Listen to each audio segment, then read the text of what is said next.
dari mana? Cek. Selamat siang Pak, saya Herdi Pak dari Detikcom. Detik, ya. Pertanyaan saya lebih ke Herdi Pak. Herdi. Detikcom. Pertanyaan saya lebih ke sektor ekonomi Pak. Kemarin itu BPS baru meluncurkan data terakhir pertumbuhan ekonomi tumbuh 5,12%. Namun di tengah masyarakat justru ini menimbulkan kegaduhan karena banyak ekonom menilai ini tumbuhnya terlalu tinggi gitu Pak. Banyak yang tidak mengira di masyarakat atau ada beberapa ekonom. Ada beberapa ekonom. Kata ekonom ngobrol kan jadinya. Iya.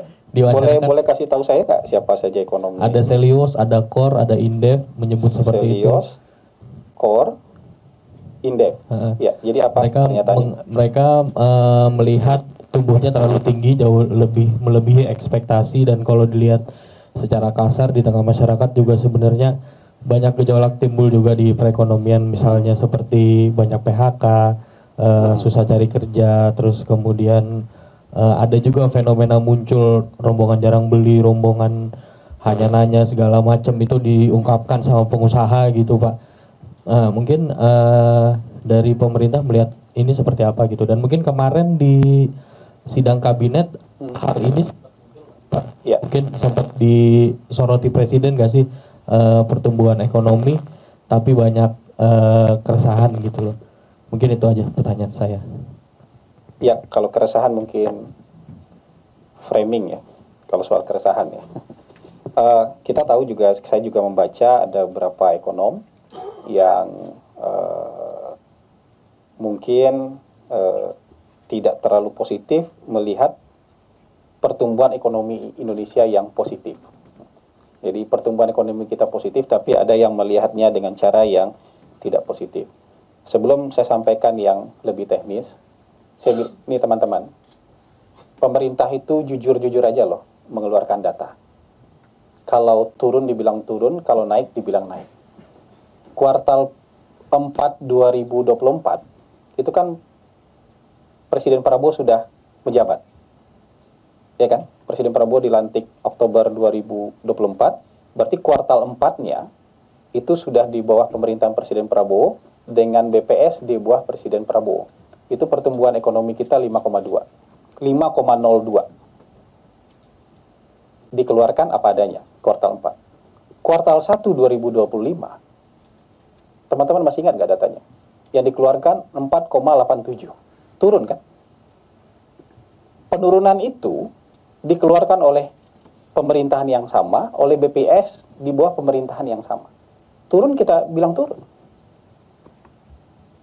Kuartal kedua naik 5,12, dikeluarkan oleh pemerintahan yang sama, oleh BPS di bawah pemerintahan yang sama. Jadi kalau turun kita bilang turun, kalau kita naik dibilang naik. Tapi memang ada sebagian kalangan yang kalau turun dia percaya, kalau naik dia tidak percaya. Padahal dikeluarkan oleh pemerintahan yang sama, dikeluarkan BPS di bawah pemerintahan yang sama. Banyak orang yang sekarang terpaku sama konsumsi, government spending, tapi nggak mau terima data investasi.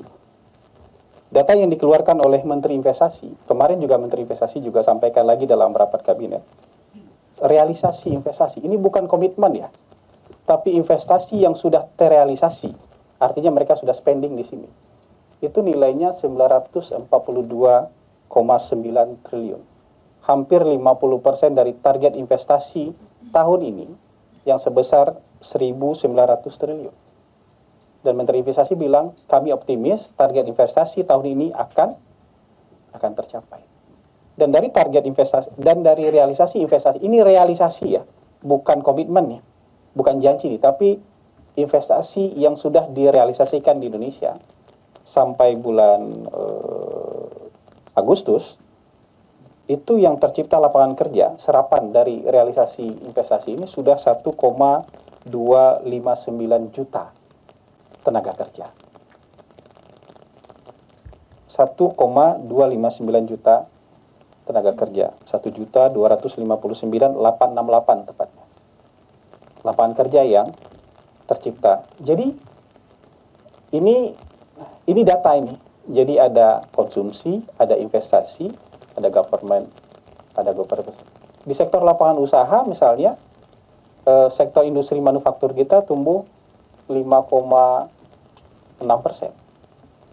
Ya, investasi yang tadi ini tumbuh 6,99%. Ini dua angka ini digabung jadi faktor penambah pertumbuhan kita menjadi 5,12. Jadi kira-kira seperti itu. Penjelasannya kira-kira seperti itu. Dan payungnya yang perlu dipahami bahwa pemerintah kita, BPS kita kalau turun bilang turun. Karena kuartal 1 kan yang diumumkan 4,87. Kalau naik kita bilang naik. Jangan kemudian kalau turun dipercaya, kalau naik kemudian menjadi tidak percaya. Kita kan nggak memperlakukan ini seperti ramalan zodiak kan. Kalau sesuai kita percaya, kalau nggak sesuai kemudian kita nggak. Karena dikeluarkan oleh lembaga yang sama, dikeluarkan di bawah pemerintahan yang sama. Kira-kira gitu. Jadi kalau fenomena-fenomena parsial tadi yang disampaikan, apa istilahnya tadi?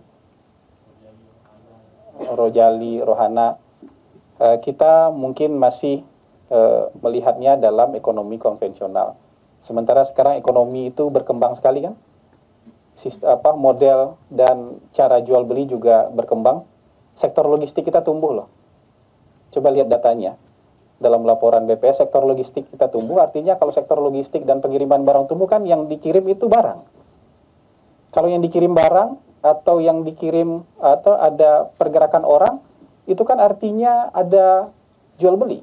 Dan mungkin jual belinya tidak lagi di toko-toko konvensional, tapi mungkin sudah lewat marketplace, lewat platform yang lain. Ya karena sektor logistik kita tumbuh cukup tinggi. Jadi ini yang bisa saya jelaskan kepada teman-teman. Jadi kita harus open minded nih. Dengan cara berpikirnya lebih terbuka. Jadi nggak terpaku kemudian dengan cara berpikir yang old school dan konvensional, kira-kira begitu.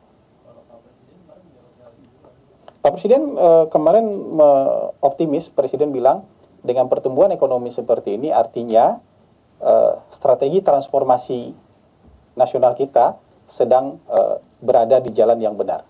Itu kata-kata Presiden kemarin menanggapi hasil pengumuman pertumbuhan ekonomi kita. Dan realisasi investasi ini sangat diapresiasi oleh Presiden, dan Presiden optimis kita sedang dalam track ekonomi yang benar. Kira-kira begitu.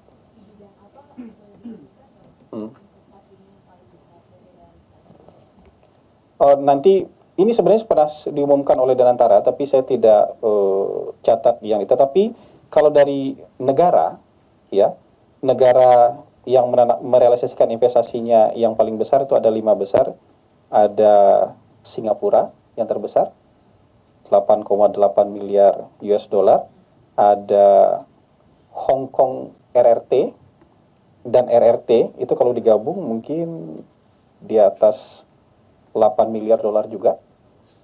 Ada Malaysia, ada Jepang. Jadi itu 5 negara yang merealisasikan. Kalau sektor investasi ada catatan saya, di industri logam dasar, industri transportasi dan telekomunikasi, di sektor pertambangan, dan di sektor jasa, perumahan, dan kawasan industri. Itu 5 sektor investasi terbesar yang masuk, yang realisasinya ada sampai bulan Agustus tahun 2025. Ya. Catatan saya, nanti teman-teman juga bisa cross check juga dengan yang dilaporkan oleh Menteri Investasi. Malaysia ada 1,7 miliar dolar, kemudian Jepang 1,6 miliar dolar. Ya. Oke, terima kasih Bapak. Sama nggak catatannya? Belum cek. Ya, catatan saya 1,7 dan 1,6 miliar dolar. Oke. Baik. Terima kasih Pak Kepala. Mungkin kita ke pertanyaan selanjutnya. Jelajahi cara baru mendapatkan informasi. Download Metro TV Extend sekarang.